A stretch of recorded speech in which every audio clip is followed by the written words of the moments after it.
Tidak ada satu kata pun Purnawirawan dan Pak Sutioso mengatakan akan kudeta negara. Fitnah itu. Hei, Purnawirawan, Pak Sutioso itu Purnawirawan Baret Merah dari Kopassus. Bintang 3 Letnan Jenderal. Saya juga Purnawirawan. Tidak kau anggap kau ngomong seenak perutmu saja itu. Ingat, kau dulu TBO.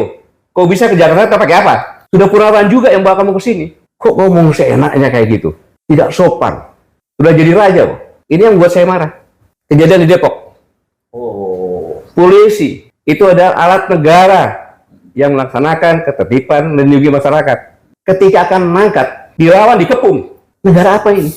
Mobilnya alat negara, mobilnya dibakar lagi. Kalau saya diam, orang akan menyangka bahwa polisi udah nggak ada. Kayaknya ke preman. Ini bahaya untuk negara kesatuan Republik Indonesia. Satu, dia menghina pensiunan Kopassus. Kau juga menghina presiden saya. Jenderal Prabowo itu komandan Jenderal Kopassus. Pangkostrat presiden saya. Kau bilang bau-bau tanah lagi. Saya juga bau-bau tanah. Masa prajurit TNI nggak dukung?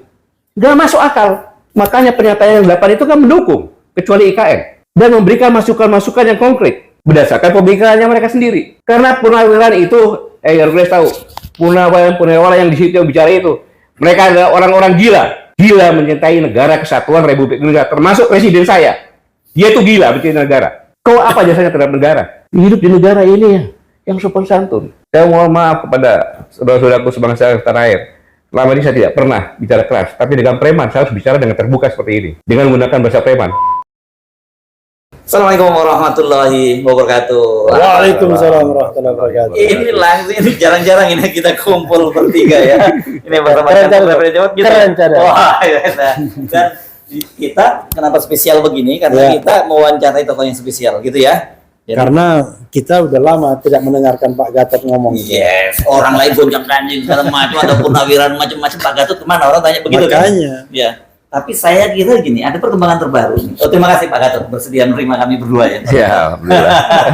Ya, ada perkembangan terbaru yang saya kira kalau saya menduga Pak Gatot pasti juga marah karena banyak orang marah. Tapi itu the point banget, nggak tanya bagaimana kondisi kesehatannya hari ini, gaparnya dan lain sebagainya. Sehat? Basa-basi sedikit dong. Enggak sehat, beliau sehat udah. Jangan buang durasi, kita langsung aja ajar. Enggak sehat Pak Gatot kan. Alhamdulillah. Ya. Oke. Ini sedang viral banget ini video Hercules.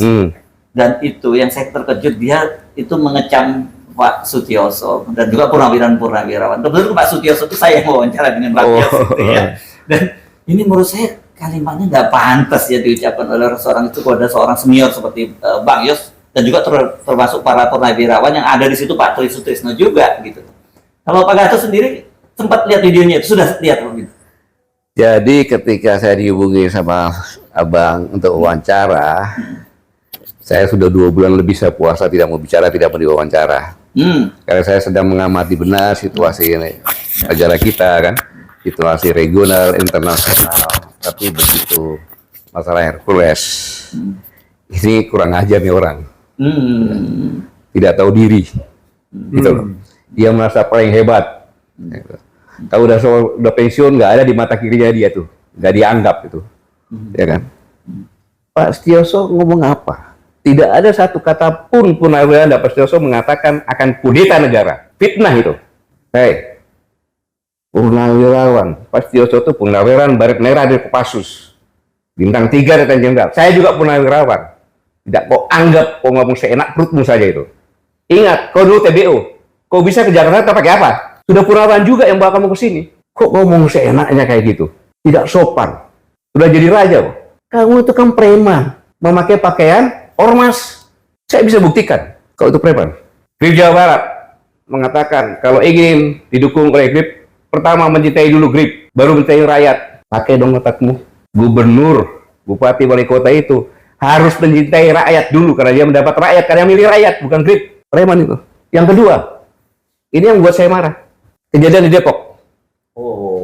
Polisi itu adalah alat negara yang melaksanakan ketertiban melindungi masyarakat. Ketika akan mengangkat, dilawan, dikepung. Negara apa ini? Mobilnya alat negara, mobilnya dibakar lagi. Kalau saya diam, orang akan menyangka bahwa polisi udah nggak ada. Kayaknya ke preman. Ini bahaya untuk negara kesatuan Republik Indonesia. Satu, dia menghina pensiunan Kopassus. Kau juga menghina presiden saya. Jenderal Prabowo itu komandan Jenderal Kopassus, Pangkostrat presiden saya. Kau bilang bau-bau tanah lagi. Saya juga bau-bau tanah. Yang sopan bicara. Para Purnawan itu nggak ada satupun kata akan mengkhianati negara, akan kudeta, nggak ada. Justru mendukung. Mana ada? Pak Prabowo itu mantan Danjen Kopassus, mantan Pangkostrat. Masa prajurit TNI nggak dukung? Nggak masuk akal. Makanya pernyataan yang 8 itu kan mendukung, kecuali IKN. Dan memberikan masukan-masukan yang konkret berdasarkan pemikirannya mereka sendiri. Karena purnawiran itu, Hercules tahu, purnawan yang di situ yang bicara itu, mereka adalah orang-orang gila mencintai negara kesatuan Republik Indonesia, termasuk presiden saya. Dia itu gila mencintai negara. Kau apa jasanya terhadap negara? Hidup di negara ini ya, yang sopan santun. Saya mohon maaf kepada saudara-saudaraku sebangsa tanah air. Selama ini saya tidak pernah bicara keras, tapi dengan preman saya harus bicara dengan terbuka seperti ini, dengan menggunakan bahasa preman. Nggak boleh seperti itu. Semua TNI juga akan menjadi purnawirawan. Bahkan doanya prajurit itu agar bisa pensiun. Kenapa? Panjang umur pensiun. Sukses menjalankan tugas. Pak Setioso itu bukan langsung bintang 3 loh. Purnawirawannya bukan langsung begitu loh. Mereka berdarah-darah. Termasuk saya juga berdarah-darah di Timur. Dan yang lebih parah lagi, kalau negara sudah dikuasai preman, kehancuran akan terjadi. Itu kehancuran akan terjadi. Kenapa? Kosnya akan tinggi. Mana ada preman cinta rakyat? Gak ada yang meres dengan keroyokan meres rakyat. Nggak boleh. Negara tidak boleh ada premanisme, dan itu harus diberantas. Karena itu membuat kos. Pabrik buka, datangin preman, lari ke Vietnam. Itu aja masalah. Negara kita ini sekarang secara dunia internasional, kita ini ada ketidakpastian karena perang dagang antara Cina dengan Amerika. Karena Ukraina perang, banyak sekali defisit anggaran. Kemudian keterbukaan pasar bebas. Pasar bebas yang dibuat oleh Amerika kena sendiri sekarang. Nah, dalam kondisi seperti ini, maka persaingan inilah yang mengerikan. Bung Yesod dan Bung Habib, mengerikan negara kita ini. Kita memang, orang bilang kaya-kaya bagaimana? Karena sumber daya alamnya kita jual begitu saja. Kita menjadi bangsa pasar. Kenapa kita nggak jadi bangsa industri? Karena kosnya tinggi. Saya pernah nyampaikan, kos industri di Indonesia itu antara 23 sampai 27. Average rata-rata sekitar 25%. Gimana mau bersaing? Nggak bisa. Karena apa? Ada premanisme, ada mafia-mafia, ya mafia hukum, mafia politik, mafia ekonomi. Sehingga indikasinya sekarang finansial turun kan? Kemudian nilai tukar rupiah makin merosot. Kemiskinan menurut WHO udah 60% malahan. 60,3. 60,3. Kalau kita biarkan premanisme ada, tambah mempercepat kehancuran bangsa ini. Bangsa ini menjadi bangsa yang gagal. Makanya itu saya di sini mengajak, mari kita semuanya lupakanlah semuanya itu. Kita bergandengan tangan karena bangsa yang bisa hebat, bisa survive dalam kondisi seperti ini hanya bangsa yang cerdas, bangsa yang sigap, bangsa yang bersatu dan pantang menyerah. Karena apa? Kalau bangsa yang lemah, kalau terjerat-berai, kita akan menjadi bangsa pasar dan kita akan tenggelam. Ingat, kita bonus demografi pada tahun 2030 itu 46% kalau salah bangsa Indonesia itu. Kalau dia tidak punya kerjaan, itulah kita tamat.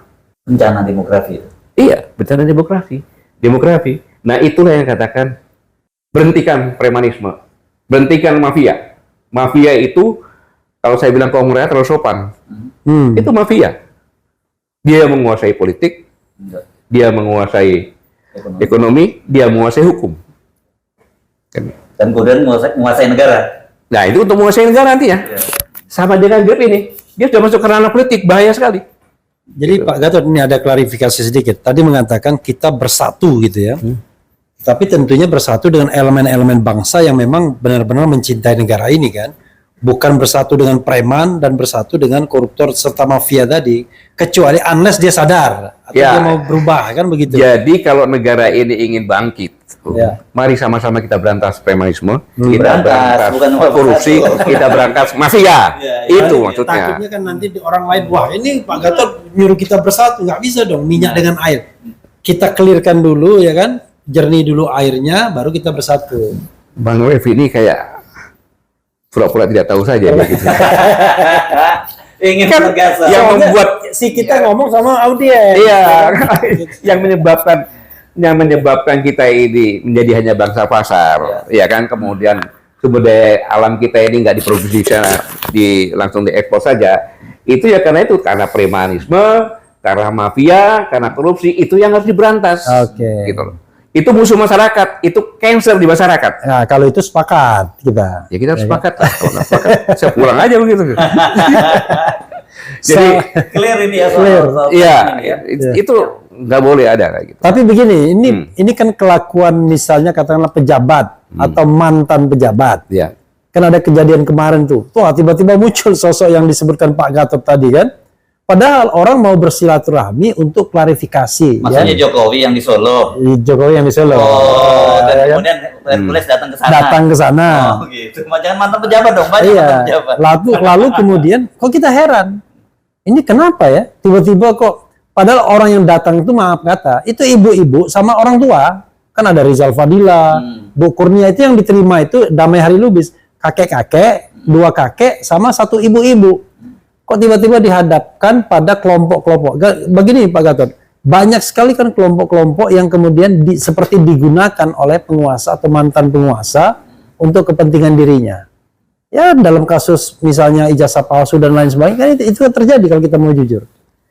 Ya tentunya kalau itu benar-benar menggunakan preman, ya istilahnya sangat memalukan, ya kan, sangat memalukan. Masa rakyatnya sendiri yang saya yakin mereka dulu juga milih Pak Jokowi tidak diterima, preman malah diterima kan? Iya. Ya saya melihat kenyataan seperti ini aja gitu Iya. kan. Ini kan apa saya mau ngomong ya? Susah ngomongnya Bang. Geli. Ya? Gelil. Ridiculous kalau bahasa Inggrisnya ridiculous. Gitu. Jadi Geli. ya komentar saya susah lah mau komentar lagi tuh bahasa apa lagi itu kayak gitu.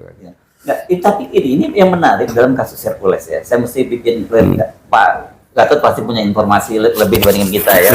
Kan disebutkannya bahwa Hercules Pak Prabowo itu pernah menjadi ketua Dewan Pembina GRIP gitu ya, GRIP Jaya.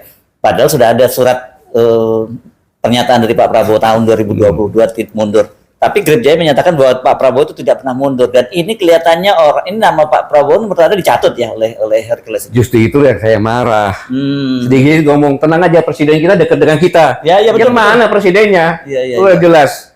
Pada saat Daniel Kopassus beliau ngomong masalah preman Hercules, nggak ada kaitannya. Ya. Kemudian secara tertulis ya dari Pak Gerindra kan menyatakan Pak Prabowo sendiri. Iya. Nggak ada kaitannya. Sekarang saya tegaskan sini, tidak mungkin presiden saya Prabowo itu membackup preman kayak GRIP yang berbaju Kompas. Nggak mungkin tuh ya. Saya tidak yakin dan tidak mungkin. Karena yang mereka jual kan kadang-kadang persepsi. Walaupun informasi Ya tidak, itu tapi kan wajar lah, persepsi. namanya juga usaha lah Bang. Ya, tapi begini, kalau misalnya tidak ada strong rejection ya dari istana misalnya, Bantahan keras gitu ya. Ya saya mewakili mereka bisa sebagai jual rakyat terus. Indonesia. Iya. Di mana Pak Prabowo adalah presiden, kepala negara dan kepala pemerintahan. Saya katakan tidak mungkin presiden saya sekelas Pak Prabowo seperti itu sebagai kepala negara, kepala pemerintahan membackup GRIP. Tidak mungkin. Oke, nah ini sebentar, ini pengalaman kan tadi kan beliau itu kan jadi cerita bahwa Hercules itu datang ke sini karena TBU waktu jadi TBU itu apa bawah kendali operasi apa singkatnya? Tenaga bantuan operasi. Oh, tenaga bantuan Iya, operasi. bawa barang, bawa gitu kan. Nah, itu kan Pak Gatot juga punya pengalaman di Timur Timur yang sama. Jadi sebenarnya hubungan itu seperti apa sih, Pak? Ya, ini kan karena begini. Kita kan prajurit-prajurit di sana. Iya. Merasa sudah dibantu dibawain barang-barangnya kayak gitu kan, maka dibawa ke Jakarta dan ke Solo segala macam untuk supaya kesejahteraannya, Nasibnya kehidupannya berubah lebih lah, baik, iya. berubah lah gitu kan. Tapi justru dia mengatakan pensiunan. Padahal yang bawa dia ke sini sudah pensiun itu. Oke. Sudah pensiun lah zamannya tahun 80-an lah kan gitu. Udah pensiun. Saya pun bawa, saya tidak pernah, dia pernah. Saya bawa juga TBU. Bawa juga, Pak ya. Bawa juga ke sini. Ya kan? Karena dia memang orang hebat. Waktu itu dia masih SMP kelas 1 gitu saya. Ke sini habis itu karena dia bandel di sekolah sama istri saya. Ngomongnya sekolah, ternyata dia bawa bola dia. Bawa apa? Bawa bola. Main bola. Jadi gitu. istri saya lagi di Timur lagi kan, saya bolak-balik ke sana, ditanya sama sebagai orang tua kan dia kan, karena itu saya anggap sebagai anak saya. Dia nggak naik kelas. Loh kenapa? Nggak pernah sekolah katanya. Rupanya main bola, dimarahin. Kan gitu. Ya kaburlah ke orang tua saya di Solo. Oh, Iya, ketemu orang tua ya sama ke ayah saya kan. Dia tahu ke ayah saya main-main. Tiba-tiba dia udah menjadi orang ketika saya kasat. Dia ngadep saya. Siapa tahu? Saya tempelin aja dia. Kok kurang aja kok saya. Dan dia nggak pernah bawa nama saya. Gitu. Oke. Nah, ini kan penting diklarifikasi ya, Bung Refli, karena selama ini kan yang persepsi publik itu bahwa dia ini seperti itu karena dilindungi oleh Pak Prabowo Presiden. Iya. Jadi Dan karena dia berjasa dengan Pak Prabowo juga. Nah, gitu dan ya. dia mengklaim itu kan, dia Iya. selalu mengklaim bahwa Apa jasanya? Ceritakan dong. Iya. Iya. Jasanya apa ceritakan? Terhadap negara kesatuan Republik Indonesia ini jasanya apa? Berjasa terhadap Pak Prabowo-nya. Ya jasa angkat barang kan tidak dibayar juga itu kan. Cuma karena mungkin Pak Prabowo ya hatinya baik kan gitu. Kamu ikut mungkin, tapi saya yakin bukan Prabowo juga kan gitu. Kamu ikut ke Jakarta ya disekolahkan segala macam. Gitu. Oke. Masa Karena Pak kalau Prabowo- kita tahu gini, nama ini kan sudah lama ya, sudah katakanlah barangkali udah puluhan tahun ya. Dan kadang-kadang terkesan penegak hukum pun tidak bisa menjangkaunya begitu. Atau tidak berani bahkan Iya. pas itu malah Makanya pakai bahasa halus kan, tidak Iya. bisa ya menjangkau.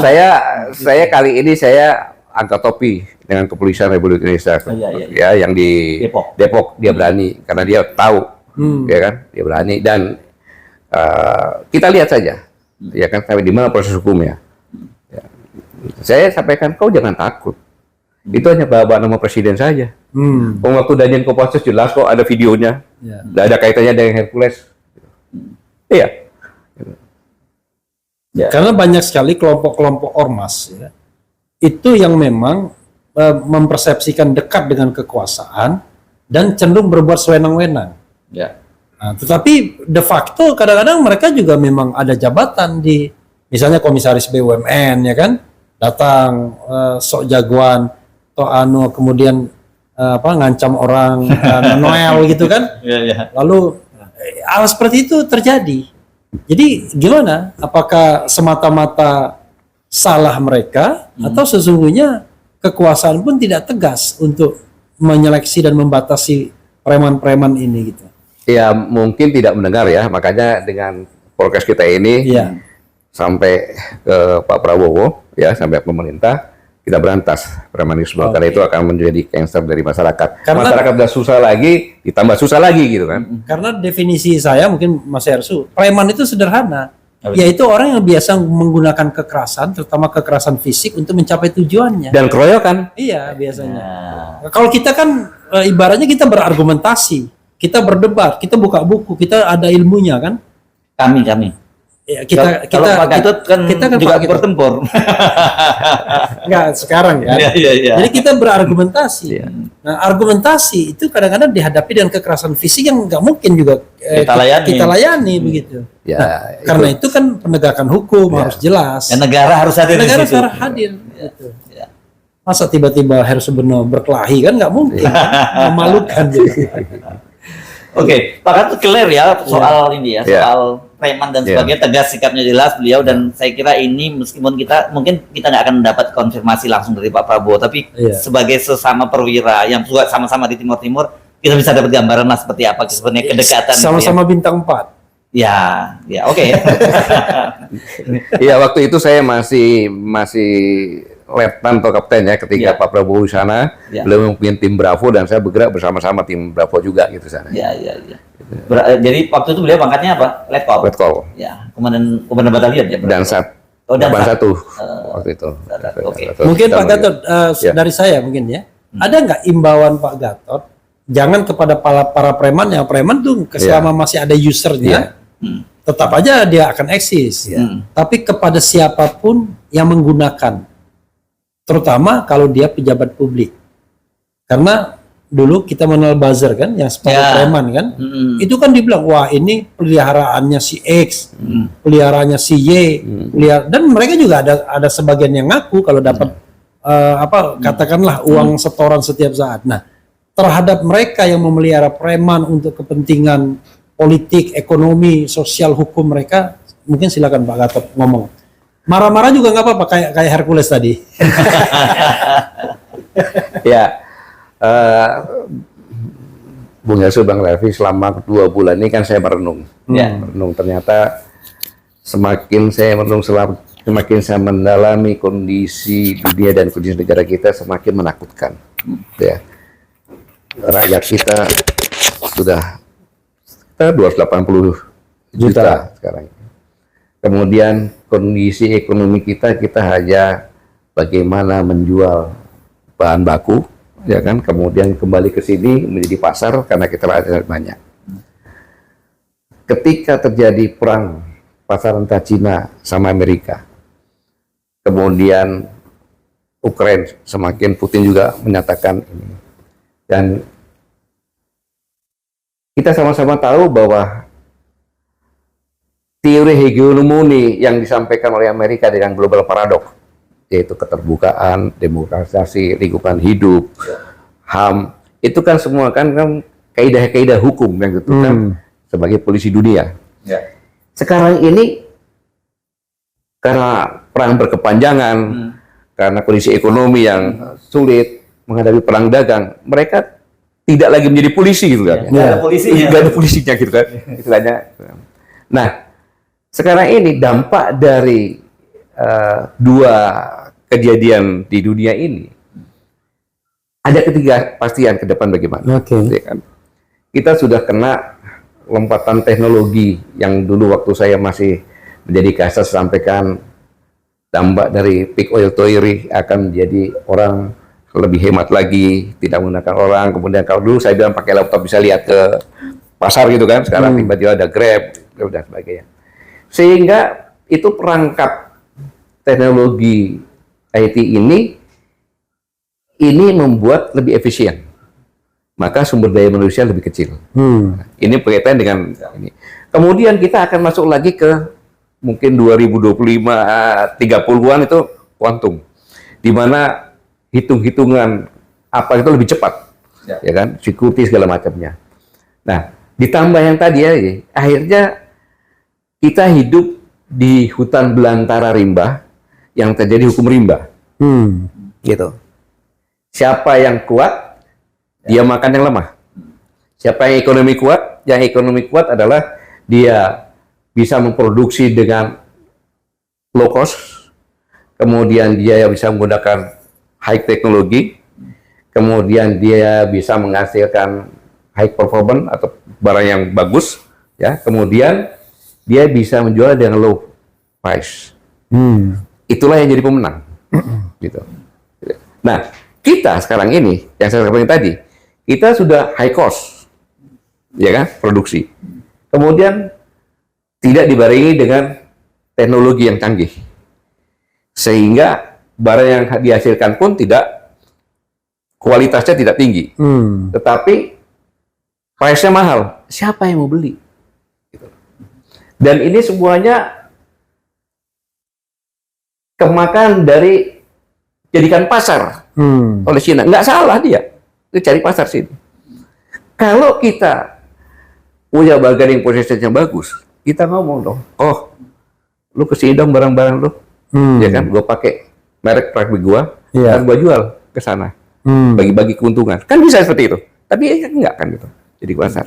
Nah ini dalam kondisi yang seperti ini, ya kan, bagi orang-orang tadi yang memelihara preman, saya minta sadarlah, kita sama-sama berjuang bersama-sama, karena bangsa yang hebat adalah bangsa yang tangguh, bangsa yang cerdas, bangsa yang sigap menghadapi situasi, dan bangsa yang bersatu. Itu modalnya. Nah sekarang kita sama-sama bersatu untuk negara kita ini, kan? Apalagi preman terus dihilangkan, makanya korupsi dihilangkan. Semua kita rakyatnya bersatu, lawan itu premanisme, lawan itu mafia, lawan itu korupsi, mafia hukum segala macam, teriak semuanya sama-sama. Itu cocok. Salaman dulu kita. Oh, salaman ya. Ya, Oke, terima kasih. Ini ada soal kan dari kenapa kemudian ribut-ribut Hercules tadi itu ya. Itu karena sebenarnya dia kelihatannya pasang badan, kan ada 8 poin tadi ya Pak Gatot ya para purnawirawan itu. Yang paling diributkan sekarang itu kan memang poin ke-8 soal tuntutan agar Gibran itu ganti lah, dicopot, dimakzulkan, bahasa hukumnya gitu ya, dimakzulkan ya. Tapi bahasa di situnya dicopot dan sebagainya. Pak Gatot sendiri memandangnya seperti apa? Apakah memang harus seperti itu? Ya kan gini, Bang Heru, saya katakan mereka ini kadang beliau-beliau ini senior saya, ya kan. Beliau-beliau ini kan senior saya yang gila semuanya itu, ya, gila sangat mencintai negara Kesatuan Republik Indonesia, itu poin yang pertama. Yang kedua, sama dengan saya, beliau-beliau ini sadar bahwa umurnya nggak panjang lagi.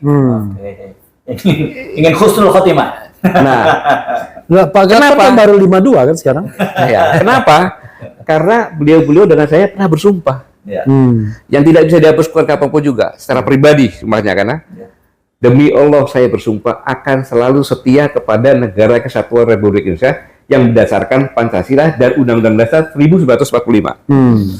Kekhawatiran terhadap negara ini dalam kondisi yang sekarang ini yang berkaitan dengan Gibran, itulah yang menyebabkan beliau itu bersuara.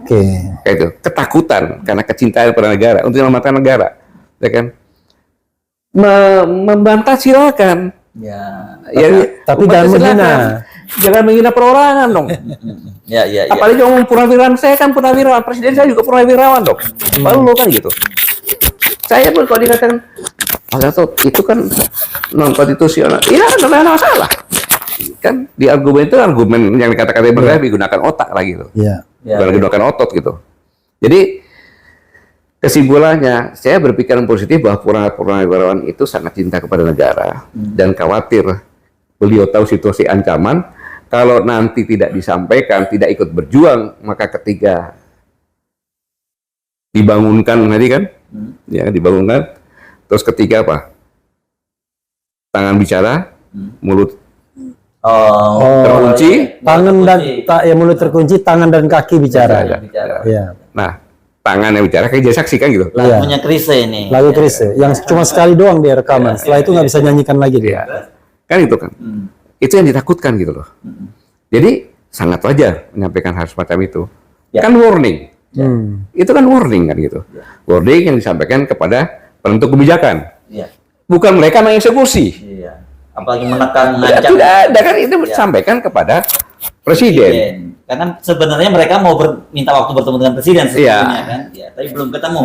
Dengan cara seperti kan sampaikan. Dan dalam negara demokratis, ya usulan itu wajar saja. Yang tidak boleh itu melakukan perbuatan anarkis kan begitu. Dan yang dilakukan kan rapat, menyampaikan pendapat, ditulis, ditandatangani, disampaikan kepada presiden. Walaupun saya tidak ada di situ karena saya ada acara kawinan. Nah itu kalau gitu kita pertanyaannya, sikap pribadi Pak Gatot sendiri, saya nggak tahu sebagai personal atau sebagai presidium koalisi aksi menyelamatkan Indonesia, apakah itu salah satu menurut Pak Gatot memang langkah yang harus dilakukan untuk menyelamatkan masa depan bangsa ini? Nah, sebelumnya klarifikasi, di situ ada 103 jenderal yang tanda tangan. Pak Gatot ikut tanda tangan nggak? Saya tidak. Nah oke, sudah klarifikasinya itu aja. Lanjut, silakan. Saya katakan tadi kan, itu persepsi dari para purnawirawan karena kekhawatirannya. Saya tidak ikut situ karena saya ikut tadi di perkawinan di teman saya gitu. Jadi ya, saya pikir suatu hal yang wajar dalam demokrasi ini menyampaikan pendapat seperti itu. Itu pendapat loh. Kecuali dia melakukan sesuatu yang untuk menjatuhkan, itu tidak boleh.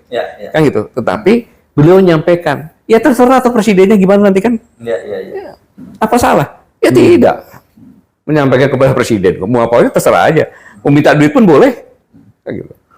Nah ini kelihatannya kenapa yang sebelumnya kita bicarakan, kenapa kemudian Hercules marah dan ngata-ngatain Bang Yos sebagai mulutnya udah bau tangan dan sebagainya, itu kan berkaitan dengan pernyataan Bang Yos tentang kekhawatiran dari para purnawirawan. Itulah yang menyebabkan saya marah, menyerang pribadi, dikatakan purnawirawan sudah bawa tanah, saya juga dong, presiden saya juga dong.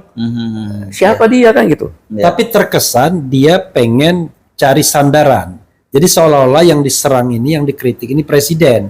Padahal jelas kan poin 8 itu wakil presiden. Ya cara preman kan berarti kan sandarannya kan. Cara preman kan gitu. mitnah kan gitu, mau Ya. kudeta mananya? Memanipulasi lah Ya, tepatnya. manipulasi berita kan gitu. Iya, iya. Itu kan dia jelas kalau videonya ada. Iya, iya. Kapan Pak Suharto mau kudeta sama presiden? Nggak ada. Nggak ada. Bang Yos malah merasa dia sangat dekat dengan Pak Gatot, Iya, dengan kan. Pak Prabowo gitu. Yang 8 juga kan nggak ada yang datang presiden. Nggak ada. Hanya yang tidak dukung hanya IKN saja kan. IKN. Gitu. Itu apa salahnya gitu. Gitu. Ya. Masalahnya gini loh. Kalau ini dibiarkan, ya kan, kasihan prajurit. Iya kan, prajurit jangan. Oh, berarti kalau gua jadi purnawirawan diinjak-injak sama preman. Kita purnawirawan suruh perang juga masih mau di depan. Gawat ini. Jadi Iya. kebanggaannya itu hilang ya kan? Iya. Wah, nanti kok saya prajurit, prajurit saya jagoan-jagoan, kan gitu. Jam prajurit tua ini jagoan-jagoan juga. Kalau ada masalah yang menghancurkan negara, nggak usah dipanggil. Cari rampok senjata kita bergerak gitu kan. Gitu. Jadi jangan ngomong seperti itu nggak enak gitu. Closing statement mungkin ya. Oke. Pak Gatot, silakan closing statement. Apa pesan yang ingin sampaikan? Ya. Baik saudara-saudaraku sekalian, tadi saya sudah menyampaikan bahwa negara kita ini bukan karena kita, tapi terancam dengan kondisi yang terkini karena dunia ke depan tidak ada kepastian dengan perang dagang, dengan kondisi Ukraina, tidak ada alternatif lain. Kita sekarang ini masih sama-sama kita bergandengan tangan, bersatu untuk memerangi premanisme, mafia tanah, mafia hukum, mafia politik, mafia ekonomi, korupsi, semua yang akan membuat negara ini rusak. Kalau kita tidak punya apa-apa dengan suara, kita serang pimpinan negara kita untuk minta berbuat agar bersama-sama dengan rakyat bersatu untuk memerangi yang tadi, mafia, premanisme, korupsi, dan yang akan merusak negeri ini. Saya yakin kita semuanya ada patriot bangsa, entah pria wanita.